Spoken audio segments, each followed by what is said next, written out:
Louisa Brent had never liked the fog in Ashford Vale.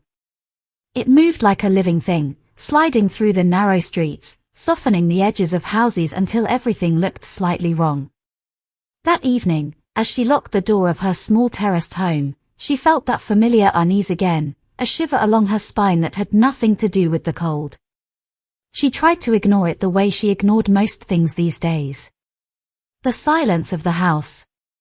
The faint smell of her mother's perfume that still clung to the curtains. The echo of Damon's accusations every time she closed her eyes. Life after the separation was supposed to be better. Brighter. Quieter. Instead, it felt like waiting for a storm she could not see. Louisa changed into her cotton nightdress, brushed her hair, and opened the window a crack to let the cool air in. She stood there a moment, breathing in, trying to steady her thoughts. The street was empty. The fog pooled like smoke beneath the lamppost. All was still. It was that stillness that made the movement so jarring. A shape stepped forward from the fog.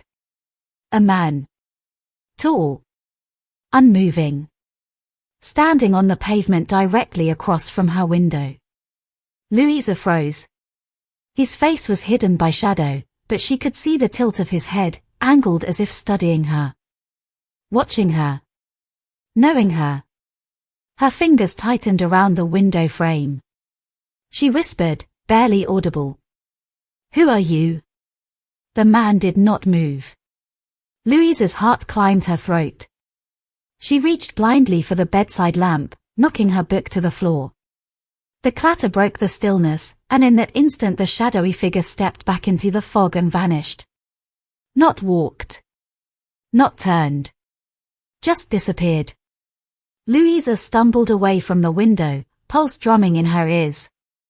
She grabbed her phone, hands shaking, but she did not call anyone. The police would not believe her. Damon had not believed her. No one ever believed her when she said she saw things that should not be there. She forced herself to check the locks on every door, every window. All secure. Yet her fear only grew. She felt watched, as if the fog itself had eyes. Unable to sleep, she sat on the edge of her bed until dawn brushed pale light across the room. Only then, exhausted, did she lie down. When she woke, sunlight filled the house. And outside, on the front step, lay a single white daisy in a small glass jar. Fresh. Dew still clinging to its petals. Louisa had never placed it there. Someone had stood at her front door long after she fell asleep. Someone who knew exactly where she lived. Someone who wanted her to know he had been close enough to touch her home. As she stared at the daisy, her skin prickled with the chilling certainty that the man in the fog was not a stranger. He had come for her. And he would come again. Louisa spent the next morning moving through her house as though it no longer belonged to her. Every creak of the floorboards made her tense. Every shadow made her glance over her shoulder. She kept expecting to see a face at the window, pressed against the glass. By noon she forced herself to leave for work at Ashford Vale Secondary School. Teaching art had always been her refuge. Colours calmed her. Shapes made sense. But even the crisp smell of paper and paint could not quiet the unease curling in her stomach. Her first lesson passed in a blur. Students chattered, brushes clattered in jars, and Louisa drifted through it all like someone trapped behind a pane of glass. She tried to focus, tried to breathe normally. She did not dare tell anyone what she had seen the night before. Ashford Vale was too small. People talked. People judged. And she was already the woman who had left her husband, already the woman who cried quietly in her car on bad days. When the last student left, she locked the door and crossed the corridor to the small storeroom where she kept old supplies. She flicked on the light. The bulb hummed weakly overhead. At first she did not notice anything wrong. Then she saw it. Sitting on the top shelf, propped up against a stack of unused canvases, was a sketch. A charcoal portrait. Drawn on heavy cream paper, corners slightly curled. Louisa stepped forward, her breath catching. It was her. Not an interpretation. Not a resemblance. Her face. Her eyes. Her expression. Every line was unmistakably hers. But she had never drawn this. Her chest tightened as she lifted the portrait. The details were chilling. The shading under her cheekbones. The curve of her lips, half parted as though startled. The soft fall of her hair. And behind her, faint but deliberate, stood a figure. A man. Tall. Leaning in from the darkness behind her shoulder. Louisa's hand trembled as she traced one line of charcoal. Her throat felt dry. Someone had drawn her in this exact school, with this exact expression, as though they had watched her closely. Too closely. She turned the portrait over. There was writing. One simple sentence in thin, pressed handwriting. You did not see me last night. Louisa's legs nearly gave way. She sank onto the small wooden stool. The air felt thick, her heart beat loud enough to drown out everything else. Someone had been inside the school. Someone had drawn her without her knowing. Someone wanted her to understand that what she saw at the window was not a mistake, not stress, not imagination. A noise echoed outside the storeroom. Footsteps. Slow. Approaching. Louisa froze. The portrait slipped from her hand onto the floor with a soft whisper.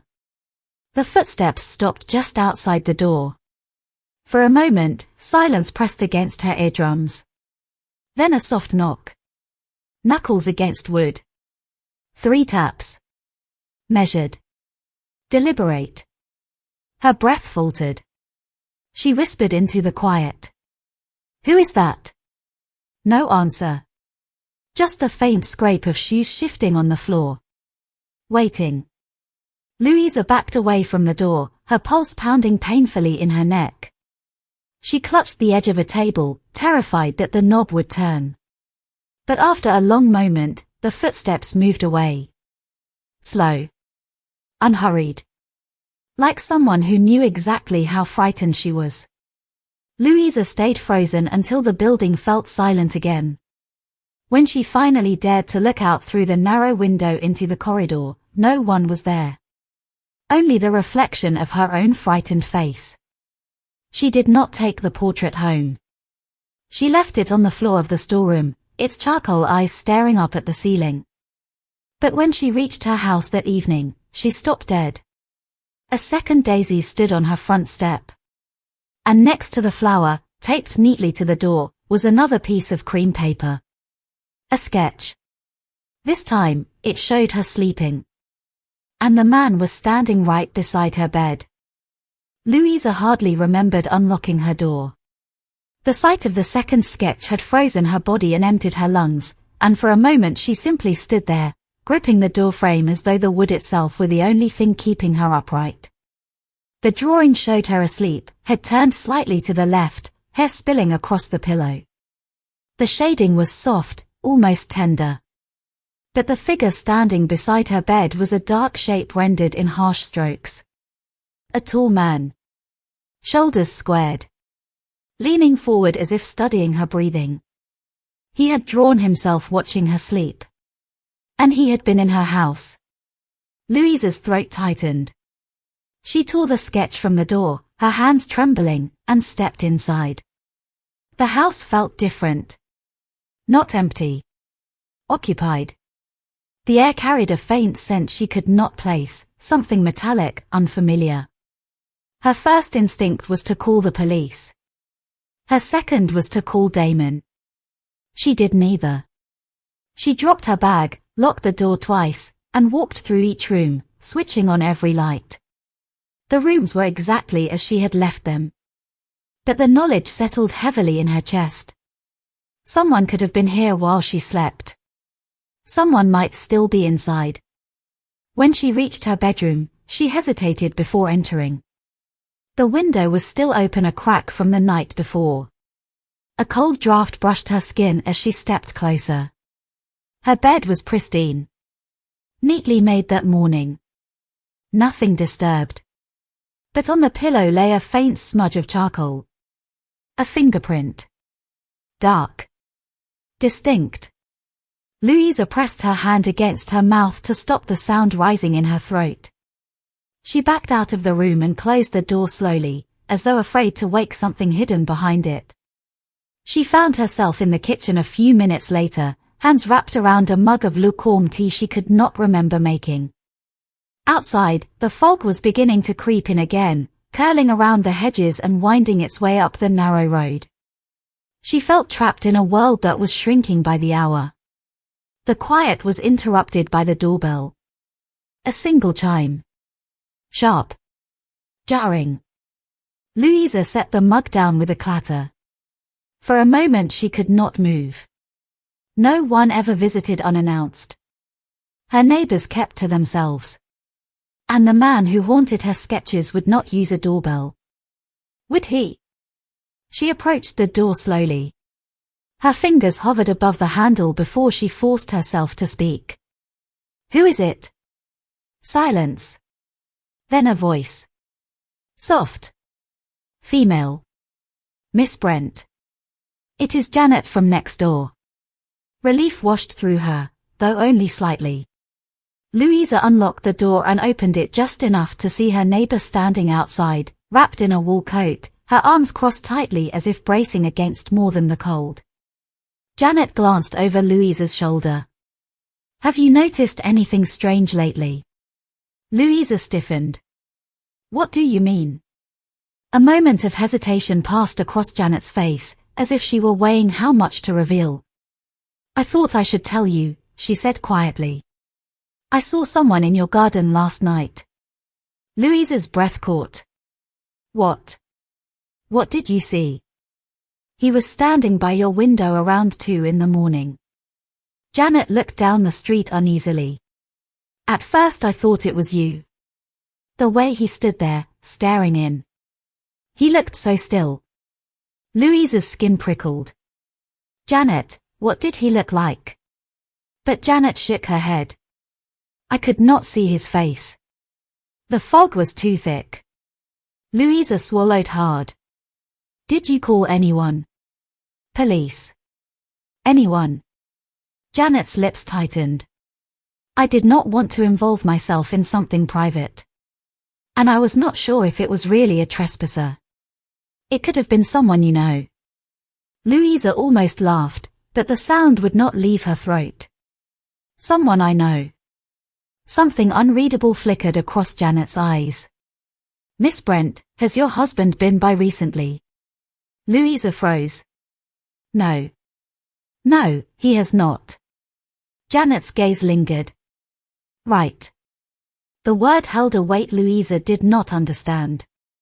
When Janet left, the fog had thickened enough to swallow her shape within seconds. Louisa closed the door, but the chill of her neighbor's question remained. Has your husband been by recently? Damon did not draw. Damon did not sneak. Damon did not leave flowers. But Damon knew her steps. Damon knew her habits. Damon knew how to frighten without needing to threaten. For a fleeting moment Louisa wondered if he could be behind all of this. But the sketches told a different story. The man in the shadows was taller. Narrower in build. Always watching from a distance Damon never had the patience for. No. This was someone else. As Louisa turned to head upstairs, something caught her eye. On the hallway table, beside her keys, lay a small piece of cream paper she was certain had not been there earlier. Her fingers shook as she picked it up. A single line. Written in the same thin handwriting as before. Tonight, do not close your eyes. She dropped the paper as if it were burning her skin. He was warning her. Or he was promising something. Either way, night was coming. And she would be awake for every second of it. Harriet stepped out into the chill of early evening, the sky washed in muted gold as the sun dipped behind the rolling hills. Elderbrook felt quieter than usual, as if the entire village were holding its breath.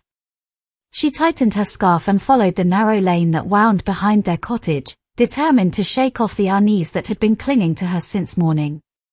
The hedgerows rustled softly, though no wind touched her face. She told herself it was nothing more than rabbits slipping through the undergrowth, yet something about the faint, rhythmic rustle made her pause. It almost sounded like someone walking just out of sight, matching her pace. She pressed on. Halfway down the lane, she spotted a small wooden gate she did not remember seeing before. It hung crookedly on its hinges, partly obscured by a tangle of brambles. Curiosity tugged at her and, after glancing over her shoulder, she pushed it open. Behind the gate was a narrow path cutting through an old orchard where twisted apple trees leaned toward one another like whispering figures. Harriet stepped inside. The moment she did, a faint murmur drifted through the trees. Not quite words, more like someone humming a half-forgotten tune. She followed the sound deeper into the orchard, her heart beating faster.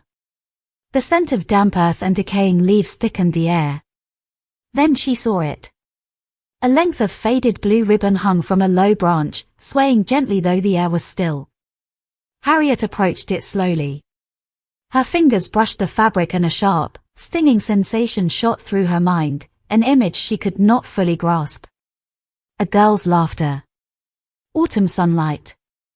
The feeling of running. She stumbled back.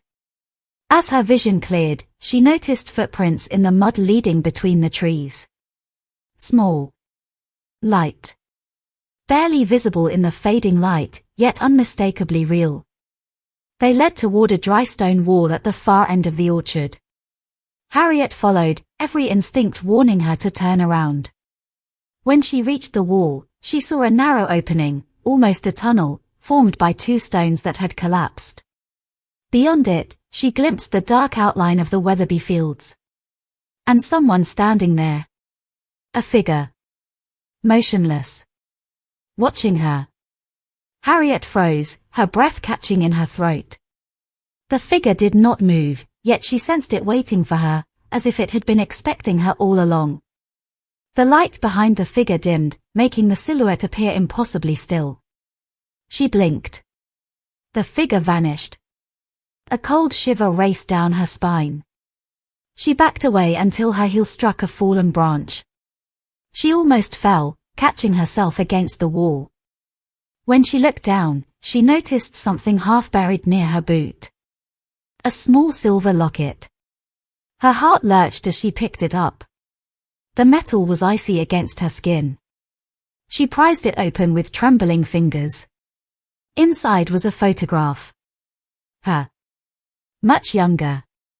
Standing in the very orchard she now stood in, and beside her was the same old woman she had seen in the field. They were holding hands. Harriet's breath came in shallow gasps as she snapped the locket shut. She had no memory of this. None. A twig snapped behind her. She spun around, her pulse thundering. But the orchard lay silent, empty, the shadows pooling beneath the trees as night crept closer. She clutched the locket tightly and hurried back through the gate onto the lane. As she reached the main road, she stopped dead. Owen stood there. But he was not coming from the cottage. He was emerging from the direction of the orchard. His expression was calm, too calm. He smiled faintly when he saw her, as though he had known exactly where she had been. And exactly what she had found. Harriet swallowed hard, her hand tightening around the locket hidden in her pocket. She suddenly realized she was not supposed to wander that far alone. And Owen's smile told her he knew she had just crossed a line she was never meant to cross. Harriet barely slept that night. Every time she closed her eyes, she saw the orchard, the blue ribbon, the faint footprints, the locket. And always, the old woman's face, blurred yet watching her with an unsettling familiarity. When dawn finally broke, she could no longer stay in bed. She slipped out quietly, careful not to wake Owen, and stepped into the pale morning light. The world outside was muted by a thin layer of mist rolling across the fields. The air smelled of damp earth and distant rain, a stillness settling over Elderbrook that felt almost sacred. Harriet pulled her coat tighter and walked toward the open land behind their cottage, where the Wetherby fields stretched endlessly like a canvas of muted greens. Halfway through the meadow, she stopped. Someone was standing at the far edge of the fields. The same old woman. This time, she was closer. Clearer. Wearing a long, woolen coat that looked decades old, her silver-grey hair tucked beneath a knitted shawl. Harriet felt her breath hitch as their eyes met across the distance. The woman raised one hand, not waving, not beckoning, simply lifting it as if signaling she had been waiting. Harriet took a step forward. But before she could speak, a sound broke the silence behind her. A dog barking. Sharp, sudden, frantic. She turned just in time to see a collie racing across the field toward her, its fur matted with mud. A moment later, a man appeared over the rise, a tall figure in a wax jacket, moving with long, purposeful strides. Edwin Wetherby. The owner of the fields. His face was stern, weather-beaten, and marked by years of working under harsh skies. As he approached, Harriet glanced back toward the old woman. Gone. Vanished into the mist as if she had never been there at all. Edwin stopped a few paces from her. His dog circled her legs, whining softly. Morning, Mrs. Calder, he said, his voice low but firm. You should not be out here on your own. These fields can turn treacherous in the fog. Harriet forced a polite smile. I am sorry. I did not mean to wander too far. I saw someone. An older woman. She was just. Edwin's jaw tightened. There is no one out here but me and the dog, he replied. Best head back before you get lost. His tone, though calm, carried a weight she could not ignore. Harriet hesitated, her pulse thudding in her ears. She glanced once more toward the edge of the fields, half expecting the old woman to reappear, but the mist swallowed everything. Edwin nodded toward the cottage. Off you go. Harriet obeyed, though her steps felt heavy. The dog followed her a short distance before returning to its master. When she reached the boundary hedge, she looked back. Edwin was still watching her. Not with irritation. With concern. Or was it caution? Back inside the cottage, she hung her coat and stepped into the kitchen. The kettle was already boiling. Owen stood by the counter, spooning sugar into 2 mugs. You were out early, he said without looking up. Harriet felt a prickle of unease. Did he always wake this early? Had he noticed she slipped out? Could he have followed her without her seeing? I just needed some air, she replied. Owen nodded slowly and handed her a mug of steaming tea. As she accepted it, she noticed a smear of mud on the cuff of his shirt. Fresh mud. From the fields. Harriet's fingers tightened around the mug. Owen followed her gaze and quickly folded his arms, hiding the stain. Mud from the garden, he said lightly. I was checking the planter boxes. Harriet said nothing. She did not believe him. Later that afternoon, as she stood at the window, she saw movement near the far end of the field. A flicker of grey. A shape emerging through the mist just long enough for Harriet's breath to catch. The old woman. Watching her again. And this time, she lifted her hand and pointed directly at Harriet. Not calling her closer. Warning her. The gesture was unmistakable. Harriet staggered back from the window, her breath shaky. Somewhere in Elderbrook, someone was trying to make her remember. But someone else was trying just as hard to make sure she never did. The following morning arrived with a heavy stillness, the sort that seemed to press against the windows and settle deep within the bones of the house. Harriet awoke before Owen again, though she had barely slept. Her dreams had been filled with distorted faces, whispering fields, and the sensation of running barefoot across cold earth. She rose quietly, dressing with slow, deliberate movements, as though afraid the house itself might hear her. The cottage felt strangely hollow today, each creak of the floorboards echoing louder than usual. As Harriet descended the stairs, her eyes drifted to the small door beneath the staircase that led to the storage crawlspace. It was slightly ajar. She did not recall leaving it open. Something inside her tightened. She knelt and pushed the door wider. A draft of cold air brushed her face, carrying the faint scent of old timber and dust. For a moment she considered closing it and ignoring the feeling tugging at her, but she knew she would not be able to rest if she did. Harriet crawled inside. The crawlspace was dim, lit only by the thin morning light filtering through narrow gaps in the outer wall. Boxes were stacked unevenly, some belonging to the previous owner. She shuffled forward, hoping to find nothing at all. Then she saw the floor. One of the wooden boards appeared slightly raised, the edge lifted as though prized open before. Her pulse quickened. Harriet pressed her fingers beneath the edge and lifted carefully. Dust rose in a thin cloud as the board came free. Beneath it, wrapped in old linen, lay a small bundle tied with coarse string. Someone had hidden it intentionally. Hands trembling, Harriet untied the knot and unfolded the fabric. Inside was a stack of letters. The paper had yellowed with age, the edges worn. The topmost envelope bore a name written in an elegant, looping hand. Harriet Beale. Her maiden name. Or so Owen had told her. Her breath stuttered. She glanced behind her, half expecting Owen to appear in the doorway, but the house remained silent. With a shaking hand, she opened the first letter. The handwriting was familiar. Painfully familiar. She began to read. My dearest Harriet. I fear they will try again. Elderbrook is not safe for you. You must remember what happened at the Weatherby Fields. You must remember the girl. Harriet froze. Her vision blurred as she swallowed hard and forced her eyes to continue. If they succeed in making you forget, everything will be lost. Trust no one. Not even the man who claims to be helping you. He is not who he says he is. If you find this letter, it means you doubted him enough to look. That is good. Follow that doubt. And if you ever see her again, the woman in grey, do not be afraid. She is the only one who knows the truth. Harriet's pulse hammered painfully as she reached the final line. And if I am gone, promise me you will finish what we began. The letter slipped from her fingers.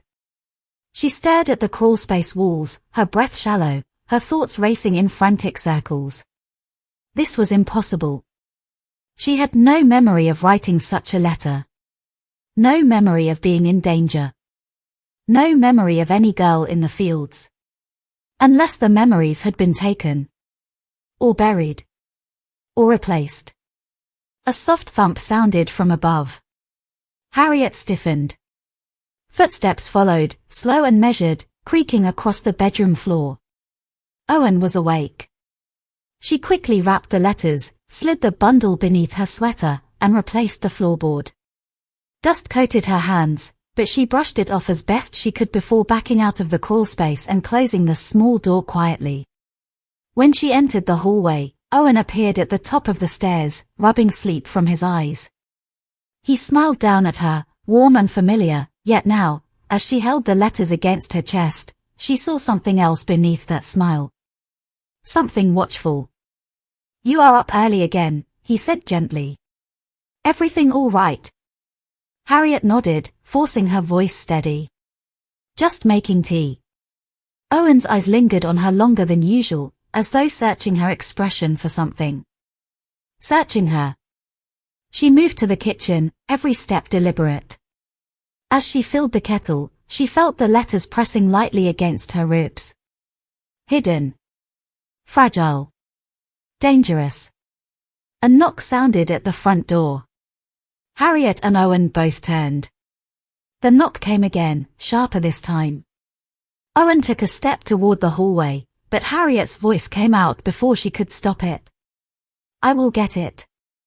Owen hesitated. Then he nodded. Harriet walked to the door, each heartbeat echoing up her throat. She opened it. There, standing on the doorstep, was the old woman. Her grey shawl fluttered softly in the breeze, her eyes clear and knowing. She spoke in a voice barely above a whisper. "You found the letters, child. Good. But you must hurry now." Harriet froze. The woman's gaze darkened. "They are coming." Harriet did not hesitate. She grabbed her coat and the bundle of letters, slinging them over her shoulder. The old woman stepped aside, letting Harriet pass. The mist in the orchard thickened as soon as she stepped through the gate, swirling around her legs like cold fingers. "Keep moving," the woman said, her voice low. "They are not far behind." Harriet nodded, her mind racing. Who were they? And why had no one told her the truth about Elderbrook and the Weatherby fields? Every instinct screamed that Owen, the man she thought she trusted, might not be what he seemed. But she could not stop. Not now. The orchard seemed endless. Every tree looked the same, their twisted branches intertwining overhead, forming shadowy archways. Harriet followed the old woman without question, weaving through the trees, until they reached the far edge of the orchard where a low stone wall separated the fields from a narrow path that led to the old barn. "Stop here," the woman whispered. "Look for the stone that doesn't match." Harriet's eyes scanned the wall. Most stones were rough and weathered, but one stood out, a pale, rectangular block, smoother and newer than the rest. She pressed against it. At first, nothing happened. Then, with a soft groan, the stone shifted inward, revealing a narrow doorway. The opening was just wide enough for her to slip through. The old woman leaned close. "Inside, you will find what they tried to hide. The past. Remember it. Protect it." Harriet squeezed the letters to her chest and stepped into the doorway. Darkness swallowed her. The air was cool, damp, and smelled of old earth. Her feet crunched against gravel and old wooden boards. The tunnel twisted downward, forcing her to bend. She could hear the faint drip of water somewhere deep below. At the end of the passage, a small room emerged. Dust hung thick in the air, but the faint light from a narrow window revealed the contents. Old furniture, a desk, and shelves lined with books and papers, records, photographs, sketches. Among them, Harriet saw images of herself as a child, running through fields, standing beside a small girl with wide, questioning eyes. Her breath caught. Memories surged, fragmented but undeniable. The orchard. The locket. The old woman. The letters. The warnings. Everything connected. Someone had been keeping the truth from her, burying it under years of lies. A sudden noise made her spin around. The tunnel behind her was empty, yet the sound of footsteps echoed again, soft, deliberate. Someone was coming. Harriet clutched the letters and ducked behind the desk. The footsteps grew closer, pausing just outside the doorway. The handle rattled lightly, then stopped. Silence. Then a voice, low and familiar, whispered through the shadowed room. "Harriet." Her heart froze. The voice was Owen's. She pressed herself flat, trying to control her breath. Whoever he truly was, she now knew she could not trust him. And if he found her here, the hidden truths she had uncovered would be lost forever. The old woman's warning rang in her mind. Protect it. Remember it. Harriet peeked around the edge of the desk. The doorway remained empty. Whoever had spoken was gone, or waiting. She did not care. She had to escape, to uncover the full truth, before the shadows of Elderbrook consumed everything she thought she knew. Outside, the mist thickened again, hiding the orchard in a ghostly veil. Harriet clutched the letters and stepped back into the orchard, feeling the weight of the past and the urgency of the present pressing down on her. She had found the hidden door. And she knew this was only the beginning. That night, Harriet could not stop thinking about the letters and the hidden room in the orchard. Her mind raced with questions, but she knew she could not confront Owen directly yet. She needed proof. She needed to understand what had been buried under Elderbrook's quiet facade. When the house finally settled into silence, Harriet climbed the narrow staircase to the attic. Dust hung thick in the air, illuminated by the pale moonlight streaming through the small, grimy window. The attic had always been a place of forgotten things, old trunks, stacked chairs, and boxes of books. Yet tonight, it felt different. It felt alive. Harriet moved carefully between the stacks, guided by a faint instinct. She pulled aside an old tapestry, revealing a small cupboard built into the far wall. Its door was old, warped with age, and she could see that the keyhole had been tampered with. With a trembling hand, Harriet used a hairpin from her pocket to lift the lock. The cupboard creaked open, revealing a single object, a worn leather-bound journal. Harriet recognized the handwriting immediately. It was hers. The pages were filled with entries she did not remember writing. The first few lines spoke of a friendship she had as a child with a girl named Eliza, who had lived on the edge of the Weatherby fields. The journal recounted secret meetings in the orchard, laughter, promises, and fears, memories she had thought lost. And then she came across an entry that made her heart seize. I must hide the truth from them. Owen must never know. If he discovers Eliza is still alive, or that I have begun to remember, it could all end. The promise Harriet made to Eliza, she must keep it, no matter what. Harriet sank to the floor, clutching the journal to her chest. The pieces were coming together. The accident she had suffered years ago, the partial memory loss. Owen's meticulous control over her routines. None of it was coincidental. Someone had manipulated her memory. Someone had been protecting a secret so dangerous that forgetting was necessary. And now, the old woman had returned, guiding her to uncover it. A sudden noise made Harriet freeze. The attic door was slowly creaking open. Moonlight caught a glimpse of a figure moving at the threshold. Owen. He stepped inside, calm but commanding, his eyes scanning the attic as if he already knew what she had found. Harriet clutched the journal tighter. I see you've been exploring, he said softly. Harriet's voice was steady, though her heart pounded in her chest. What have you done to me, Owen? His smile was faint, unreadable. It is not what you think, he replied. I only wanted to protect you. Protect me from what? She demanded. Owen hesitated. Then, in a voice lower than she had ever heard, he said, they are not done. They will not stop until the promise is kept, and you remember everything. Harriet realized the truth in that instant. She had been a keeper of something far older than her own life.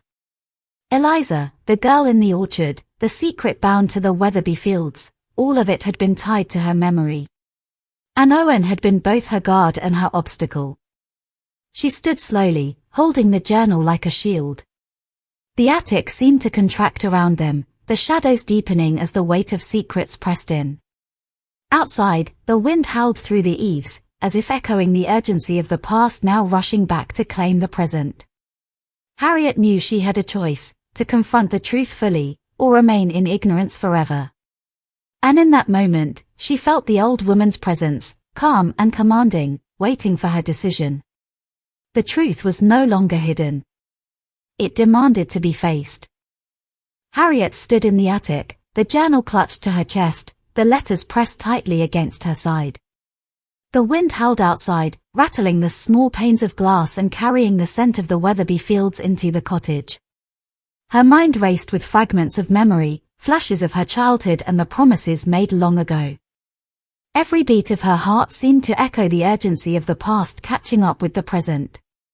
The old woman appeared suddenly at the top of the attic stairs, her eyes bright and knowing. Harriet felt no fear, only a strange, resolute clarity. She had followed the trail, uncovered the hidden truths, and now she was ready to confront the final piece. You must remember everything, the woman said. Not just the past, but why it matters. Harriet nodded. I will. The door creaked behind them. Owen stepped into the attic, his face calm, almost resigned. There was no malice in his eyes now, only a weight that matched the gravity of the room. Harriet's gaze hardened. I know, Owen. I know what you've been trying to protect me from. He sighed. Yes, he admitted. But you were never meant to bear it alone. I kept you in the dark to keep you safe. I thought I could control it all. You were wrong, Harriet said. I can handle the truth. I can remember. The old woman moved closer, her gaze steady. Harriet opened the journal and began reading aloud the entries, the promises, the warnings, the hidden memories. Each word brought clarity, weaving the scattered pieces of her mind together. Suddenly, Harriet stopped at a final entry, one that made her hands tremble. Harriet, you promised to protect her. Promise me again, now, that you will not let her be forgotten. Harriet looked up. The old woman's face was serene, almost relieved. She understood. This was the moment she had been waiting for, the moment the promise would be renewed, not just in memory, but in action. I promise, Harriet said clearly, her voice steady and unwavering. I will never forget. I will protect her, no matter what. The old woman nodded, a faint smile touching her lips. You have done well. The rest is up to you. She turned and left, fading into the shadows of the attic, leaving Harriet and Owen alone. The weight of years pressed upon them both, but it was lighter now, tempered by truth and the certainty of what had to be done. Harriet closed the journal and held it tightly. The hidden truths of Elderbrook, the secrets of the Weatherby Fields, and the lost girl named Eliza, all of it was no longer buried. She had remembered. She had promised. And now, she was ready to face whatever the village, the fields, and the past demanded of her. Outside, the wind softened, the first light of dawn breaking across the hills. Harriet stepped to the window and looked toward the Weatherby Fields. Somewhere in the mist, she felt the presence of the old woman, watching, approving, and waiting no more. The past had been reclaimed. The promise had been kept. And Harriet was finally free to act on it.